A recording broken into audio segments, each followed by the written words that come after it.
Olá pessoal, meu nome é Cássia Juliana Fernandes Torres, sou engenheira ambiental, engenheira de segurança no trabalho e estou concluindo um mestrado em engenharia ambiental urbana pela Universidade Federal da Bahia. Eu estarei conduzindo com vocês este último módulo que tem por temática auxílio à tomada de decisão direcionado para os comitês de bacia hidrográfica. Bem, primeiramente gostaria de dizer para vocês que esse curso ele faz parte da minha pesquisa de mestrado, que possui como abordagem análise multicritério para apoio à decisão participativa sobre o programa de efetivação do enquadramento dos corpos d'água. O enquadramento dos corpos d'água, um instrumento de gestão da Política Nacional de Recursos Hídricos, ele já foi apresentado para vocês no primeiro módulo deste curso. Diante disso, as suas etapas, que temos o diagnóstico, prognóstico, proposta de metas, e a última etapa, que é o programa de efetivação, ele é composto por um conjunto de ações de gestão para o controle da poluição e recuperação das bacias hidrográficas. Pela lei, pela Política Nacional de Recursos Hídricos, quem possui a atribuição de escolher, definir o melhor conjunto de ações a ser implementado em uma bacia hidrográfica é o Comitê de Bacia. Porém, todos sabemos que o comitê é formado por segmentos heterogêneos, poder público, sociedade civil e usuários. São grupos de pessoas que possuem pontos de vista diferentes, ideologias diferentes, que todos juntos têm que se reunir para tomar uma decisão sobre um determinado assunto. Já diante disso, podemos observar que a decisão não é fácil, é uma decisão que se torna complexa em qualquer grupo heterogêneo que tem a finalidade de tomar uma decisão.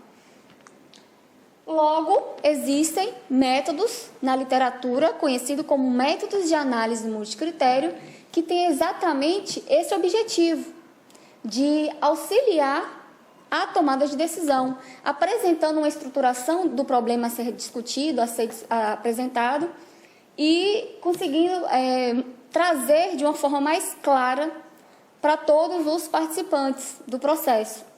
Estaremos trabalhando com essa temática nesse curso, nesse último módulo, que é o método de análise multicritério. E quando se pensa em decisão, todos sabemos que decisões são tomadas o tempo todo.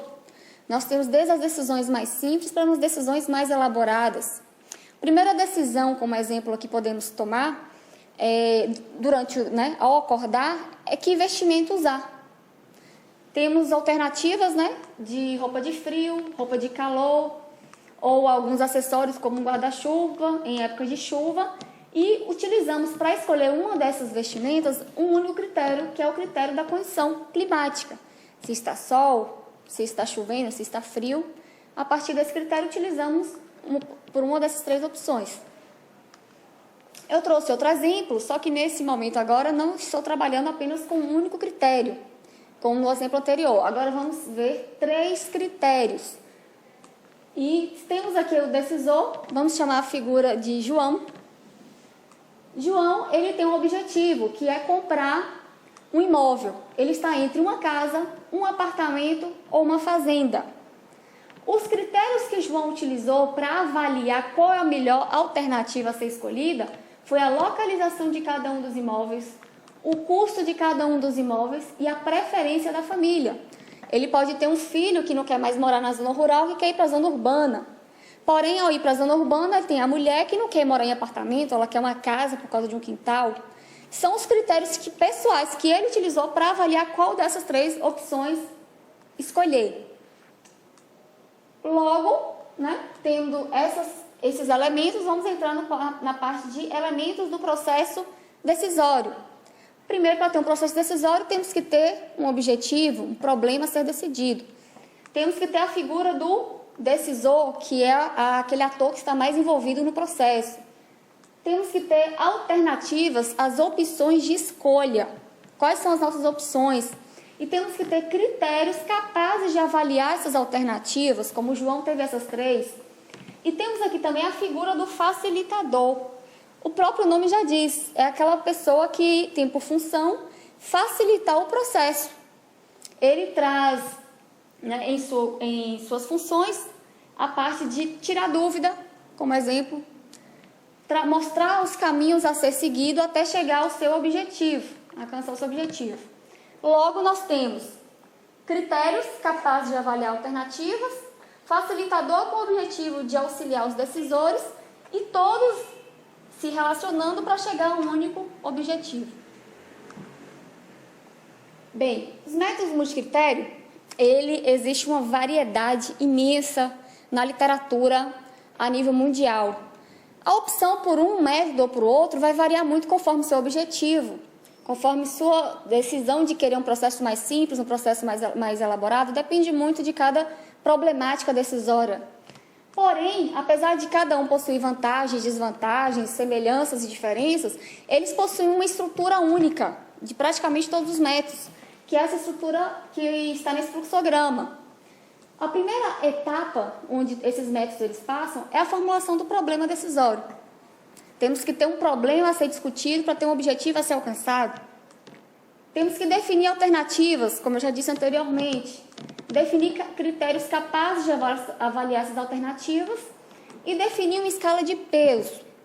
A escala de peso nada mais é que uma forma de avaliar aquilo que se pretende chegar, aquilo que se pretende decidir, as alternativas. Temos escala verbal, escala numérica. Trazendo aqui o exemplo do João, temos aqui essa tabela, onde nós temos aqui na coluna as alternativas de João, que é a casa, apartamento e fazenda, e nós temos aqui os critérios: localização, custo e preferência familiar. A escala de peso que João escolheu para avaliar foi a escala verbal, onde, se pegarmos aqui o primeiro critério, o que possui a melhor localização é o apartamento, diante da escolha do João, da análise dele. O custo, o que tem o maior custo, é a fazenda. O menor custo, a casa. A preferência da família. A maior preferência da família é a casa. Não querem apartamento nem fazenda. Diante dessa análise que ele fez, isso aqui é chamado de uma tabela ou de matriz de decisão, ele vai se chegar a um resultado. Porém, para chegar a um resultado, são aplicados métodos matemáticos, equações matemáticas por trás para resolver essas matrizes, onde a escala verbal é transformada em números, para que esses números possam ser calculados até se chegar à melhor opção de João, no caso daqui desse exemplo.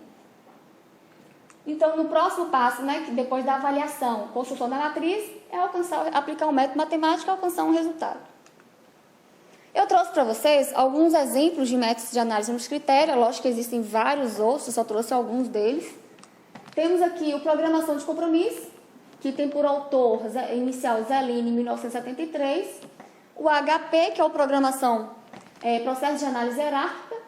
A família do Electri, eu coloquei família porque desde a sua primeira versão, que foi o Electri 1, foram surgindo várias outras versões. Temos Electri 2, Electri 3 e assim por diante. O Promiti, que é uma versão que provém da família do Electri e assim sucessivamente, aqui com seus respectivos autores. Neste curso, especificamente, nós estaremos trabalhando com o HP. Nada mais porque, além dele ser um método conhecido mundialmente, aceito muito bem na área acadêmica, ele é um método que eu estou utilizando na minha dissertação.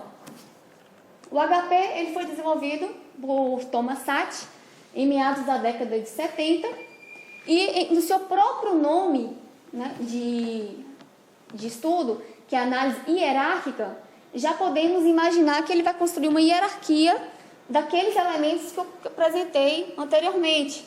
No topo dessa hierarquia, eu tenho o objetivo da decisão. No próximo patamar, nós vamos ter os critérios que vão analisar cada alternativa. No patamar seguinte, vamos ter as alternativas. Quando você quer pensar em decidir sobre alguma coisa, geralmente você faz comparações entre alternativas. Como no caso do João, ele comparou qual foi das alternativas que possuía o menor custo ou o maior custo, não sei. Sempre comparando uma alternativa com a outra, diante dos critérios. No caso do método HP, ele exatamente faz isso. Ele trabalha com comparações par a par.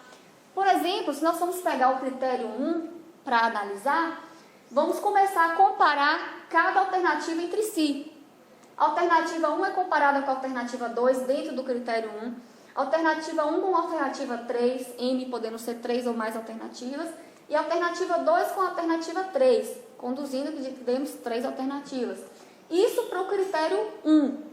Se passarmos para o critério 2, devemos fazer as mesmas comparações par a par, e assim sucessivamente, até quantos critérios, quantidade de critérios que você for ter, você é a mesma quantidade de alternativas que você vai precisar comparar dentro de cada critério. A escala de peso, alguns autores de alguns métodos, eles deixam em aberto para o próprio usuário poder construir sua escala de peso.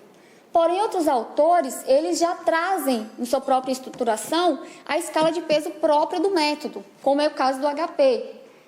Temos a escala dele, que é chamada escala fundamental de SAT, onde varia de 1 a 9. Aqui nós temos a escala numérica, aqui nós temos a escala verbal. Ele começa a comparar níveis de importância, igual, por exemplo, o número 1, mesma importância, número 3, importância moderada de uma sobre a outra. Porém, para a atividade que vocês irão fazer neste módulo, não estaremos trabalhando com essa escala porque ela é um pouco extensa, pode ficar um pouco confusa. Diante disso, essa escala não iremos trabalhar, vamos trabalhar com uma escala de 4 opções e escala apenas verbal, que vai se dividir em razoável, melhor, pior ou igual. Funcionamento. Vamos entrar agora, de forma bem resumida, como é que o método funciona. Primeiro, o objetivo da decisão, o que pretende ser decidido, a definição das alternativas, quais são as suas opções de escolha, definição dos critérios capazes de avaliar as alternativas. E, continuando o funcionamento, vamos dividir a aplicação em 2 etapas apenas. A primeira etapa, comparação de critérios. Segunda etapa, comparação de alternativas dentro de cada critério. Temos uma pergunta clássica para a primeira etapa, que é, diante do objetivo da decisão, o critério 1, ele é razoável, melhor, pior ou igual com relação ao critério 2. Vamos trazer o exemplo do João. Diante do objetivo da decisão, que é comprar um imóvel, o critério 1, localização, ele é razoável, melhor, pior ou igual que o critério 2, custo. Isso eu dei um exemplo, comparando localização com custo. Ainda devemos comparar a localização com a preferência da família e o custo com a preferência da família. Todos os critérios devem ser comparados entre si. Por isso que o próprio autor, ele apresenta que não é legal você ter mais de 7 critérios ou 6 critérios em uma análise de um processo decisório. Porque, como faz comparações par a par, o processo acaba se tornando muito extenso e cansativo. Então, sempre trabalhar nessa faixa de digamos, 4 a 6, 7 critérios. Estaria legal. Pronto, fazendo a comparação dos critérios, vamos para a segunda etapa, que é comparar alternativas dentro de cada critério. A pergunta clássica para essa etapa, agora nós não temos mais o objetivo da decisão, agora é dentro de cada critério. Para o critério 1, a alternativa 1, ela é razoável, melhor, pior ou igual que a alternativa 2. Vamos trazer o caso do João de novo. Para o critério 1, localização, a alternativa 1, casa, ela é razoável, é melhor, é pior ou é igual que a alternativa 2, apartamento. Aqui eu consegui comparar casa com apartamento dentro do critério 1. Eu ainda vou ter que comparar a casa com fazenda e o apartamento com a fazenda. Comparações par a par. Isso para o critério 1. Se temos 3 critérios no exemplo do João, vamos comparar dentro dos 3 critérios. Localização, custo e preferência da família. Ok? Essa parte aqui é o que vocês irão fazer na atividade. As outras etapas do método, que vai ser construção das matrizes, aplicação de um método matemático, não será vocês que irão fazer. Será a figura do facilitador, que nesse caso específico sou eu, a pesquisadora, né, desse exemplo em si. Outra coisa que eu gostaria de deixar claro para vocês é que alguns métodos, né, de análise multicritério, eles são simples. Os métodos matemáticos aplicados para resolver as matrizes, elas são simples, podendo se resolver apenas um Excel, por exemplo, na mão. Porém, alguns outros métodos trabalham com matrizes muito extensas, dificultando um pouco o processo de você resolver na mão. Diante dessa problemática, alguns autores eles foram desenvolvendo alguns programas, alguns softwares que conseguissem resolver essas matrizes para os decisores. Eu trouxe apenas um, existem outros programas para o método HP, eu trouxe o que eu estou utilizando na pesquisa, que é o chamado Expert Choice. Ele é um programa simples, né, porém está em inglês, onde você faz a introdução de critério, introdução de alternativa, você introduz um objetivo e consegue dar pesos e avaliar ou verbal ou numérico e conseguir chegar a um resultado. Vocês também, nesse caso aqui desse curso, vocês não irão aplicar esse programa, porque necessitaria de outra aula simplesmente para explicar como utilizar essa ferramenta. Porém, para quem tiver interesse de utilizar o HP, né, que é um método de tomar decisão, não apenas no caso de recursos hídricos, mas na área empresarial ou qualquer outro problema que você tenha de que tomar uma decisão, eu estarei fornecendo para vocês um tutorial que eu construí no final do curso. Depois que esse curso será encerrado, eu poderei disponibilizar esse tutorial para quem tiver um interesse. Correto? Mas vocês não irão aplicar nesse curso. Pronto. O HP é isso. Temos as duas etapas a ser aplicadas, perguntas simples de marcar que devemos responder para chegar a um resultado.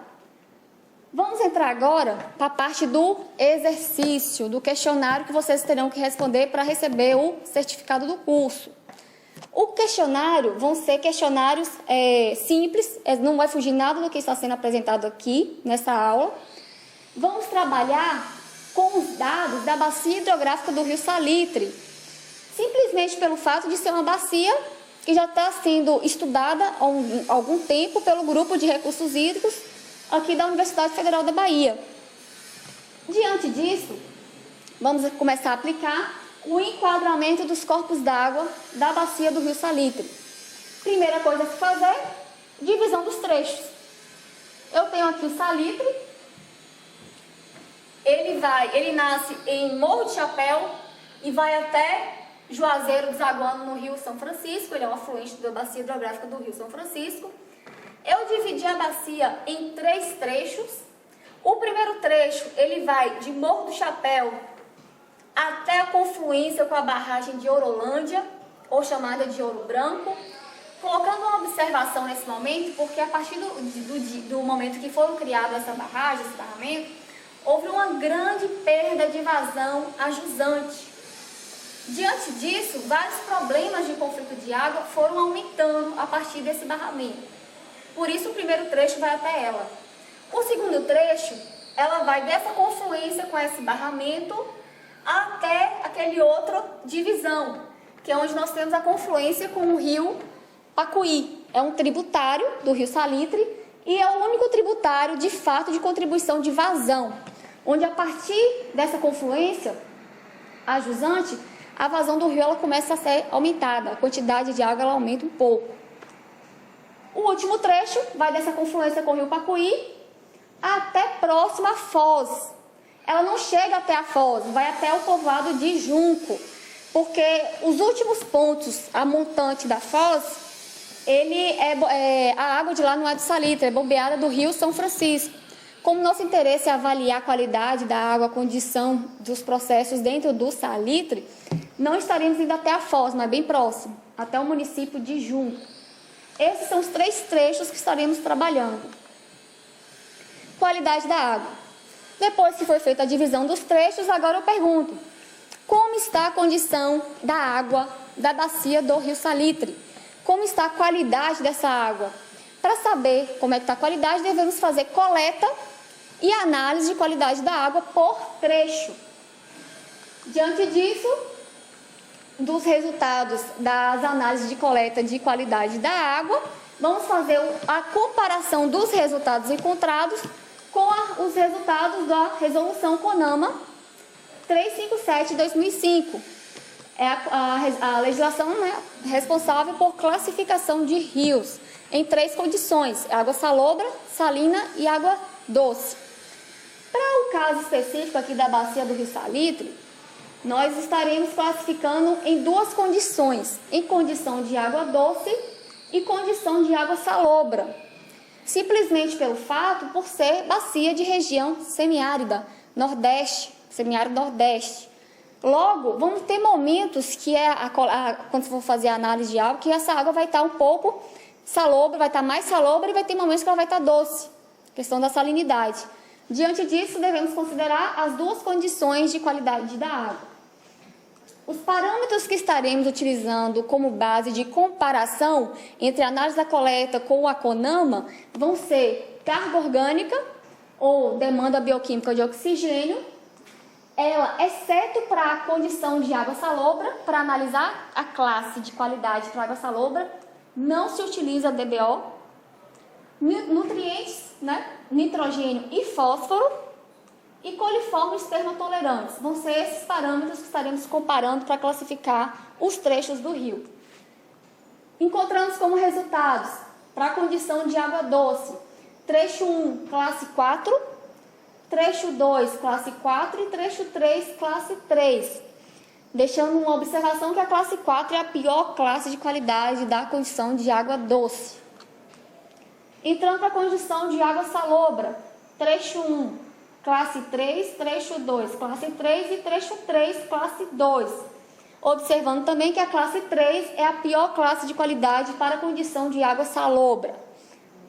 Já fizemos agora aqui a classificação atual. Devemos pensar então agora quais são os usos pretendidos pela população daqui a um tempo. Quais são os usos pretendidos? Para descobrir isso, nós utilizamos como dados pesquisas do grupo de recursos hídricos aqui da UFBA, onde foi feito a aplicação de questionários com a população ribeirinha, perguntando a eles qual é o uso da água que você quer, que hoje você poderia não ter, mas que você pretende ter na bacia do Rio Salitre. E é claro que a maioria respondeu água para beber. Todos queremos água para beber, ainda mais em região semiárida, onde temos uma grande falta de água. Diante disso, a classe 4 ela não atende. Devemos chegar à classe 2, que é uma classe que já tem direcionada para uso e abastecimento humano com tratamento simplificado ou convencional, ou avançado, a depender do caso. O trecho 2, também classe 2, trecho 3, também classe 2. Para a condição de água salobra, devemos alcançar também água para consumo humano, então água de classe 1, nos 3 trechos, com tratamento simplificado ou avançado também, da mesma forma. Pronto, já fizemos a classificação presente e os usos pretendidos. Agora, diante dessa classificação, vamos definir quais são as fontes de poluição da bacia do Rio Salitre. Quais são os maiores problemas que hoje nós temos que está levando essa água a uma deterioração, uma degradação. Diante do levantamento da fonte de poluição, definimos ações de gestão para o controle da poluição na bacia hidrográfica. É nesse momento que vamos separar quais são as ações a serem implementadas na bacia. Para a bacia do Rio Salitre, é claro que vamos ter vários tipos de problemas, como qualquer outra bacia hidrográfica. Porém, vamos colocar prioridades, porque não podemos também resolver tudo ao mesmo tempo. Então, colocamos aqui como prioridades na bacia ações na área do saneamento e na área da agricultura. Se vocês olharem esse mapa, os municípios que estiverem em cinza, Umburanas, Orolândia e Várzea Nova, são municípios que possuem a zona urbana de influência direta na bacia do Rio Salitre. Se vocês lembrarem um pouco do módulo 2 da aula de saneamento básico, vocês vão lembrar, né, que quando temos ações na área de sistemas coletivos, vamos aplicar tratamentos coletivos. Influência zona urbana, vamos aplicar sistemas coletivos de tratamento de esgoto. Os demais municípios, Juazeiro, Campo Formoso, Mirangaba, Jacobina, Miguel Camonho e Morro de Chapéu, são municípios onde possuem a zona rural de influência na bacia hidrográfica do Salitre.